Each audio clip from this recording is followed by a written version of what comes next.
मित्रांनो, ठरलं तर मग या मालिकेच्या आजच्या भागामध्ये आपण पाहणार आहोत. सुरुवातीला प्रिया पूर्णाजीच्या रूममध्ये येते आणि पूर्णाजीच्या मांडीवर डोकं ठेवून बोलते की सॉरी पूर्णाजी, मी उगीचच अर्जुन आणि सायलीच्या मागावर गेले.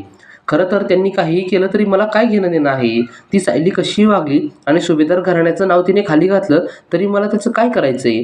प्रिया पूर्णाजी समोर उगीचच नाटक करत असते. पूर्णाजी बोलते की तुला या घराची काळजी आहे ना, त्यामुळेच तुला वाईट वाटतंय ग बाळा. आता मग प्रिया परत बोलते की ती सायली ना आश्रमामध्ये होती ना तेव्हा सुद्धा तिने आम्हाला कधी नीट जगू दिलं नाही. सर्वांनाच फारच त्रास द्यायची ती. आता मग पूर्णाजी बोलते की जाऊ दे आता, अर्जुननेच तिला पाठीशी घालायचं ठरवलं आहे, आपण तरी काय बोलणार. मग प्रिया बोलते की पूर्णाजी चल आता निघते मी. आणि मग प्रिया तेथून निघून बाहेर येते. प्रिया बाहेर येत असताना कल्पना तिला आवाज देते आणि मग कल्पना प्रियाला बोलते की तो व्हिडिओ पूर्ण आईकडे कसं काय आला.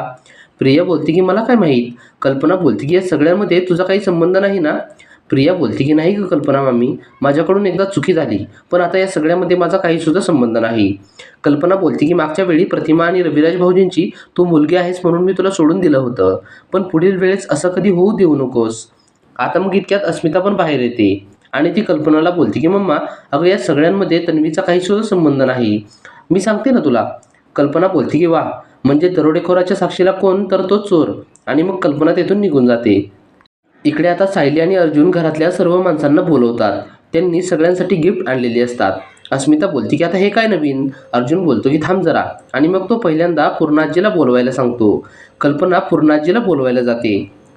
आता मग सगळेजण आल्यावर अर्जुन बोलतो की आम्ही माथेरानवरून सर्वांसाठी गिफ्ट आणले आहेत. कल्पना बोलते की वा फारच छान. आणि मग अश्विन बोलतो की दादा, अरे तुम्हाला तिकडे शॉपिंगला वेळ पण भेटला. अर्जुन बोलतो की ही तुझ्या वहिनीची आयडिया होती. आणि मग सर्वांना भेटवस्तू वाटप चालू होते. पहिल्यांदा सायली पूर्णाजीला तिने आणलेली भेटवस्तू देत असते. तिने पूर्णाजीला आधारासाठी काठी आणलेली असते. सायली बोलते की यामुळे तुमच्या गुडघ्यांवर जास्त ताण पडणार नाही. पण पूर्णाजी काही गिफ्ट घेत नसते. अर्जुन मग पूर्णाजीला जाऊन थोडंसं समजावतो आणि मग पूर्णाजी काठी घेते. पूर्णाजीने गिफ्ट घेतल्यावर सायलीला फारच आनंद होतो. आणि मग अर्जुन आणि सायली दोघेजण पूर्णाजीला शाल पण पांघरतात. आता मग बाकीच्या सगळ्यांचे गिफ्ट त्यांना दिल्यावर सर्वांना फारच आनंद होतो. पूर्णाजी पण सायलीकडे कौतुकाने पाहू लागते. इकडे आता संध्याकाळी अर्जुन त्याच्या रूममध्ये फारच रोमॅन्टिक होऊन तो सायलीच्या प्रेमात पडलेला असल्यामुळे फारच वेड्यासारखं करत असतो. सगळ्या घरातल्या उश्या इकडे तिकडे फेकून देऊन एक उशी जवळ घेऊन तो बसतो आणि सारखंच सायलीला आय लव्ह यू असं म्हणत असतो. तो प्रेमात पडलाय हे त्याला चैतन्याला सांगायचं असतं. आणि मग तो चैतन्याला फोन लावतो. पण इकडे चैतन्य आणि साक्षी दोघेजण रूम साफ करण्यामध्ये मग्न असतात. साक्षी चैतन्याच्या रूमची साफसफाई करत असते. आणि मग इतक्यात अर्जुनचा फोन आल्यावर चैतन्य बोलतो, नक्कीच अर्जुनचा फोन असेल, 2-3 दिवस झाले मी त्याच्याशी बोललोच नाहीये ना.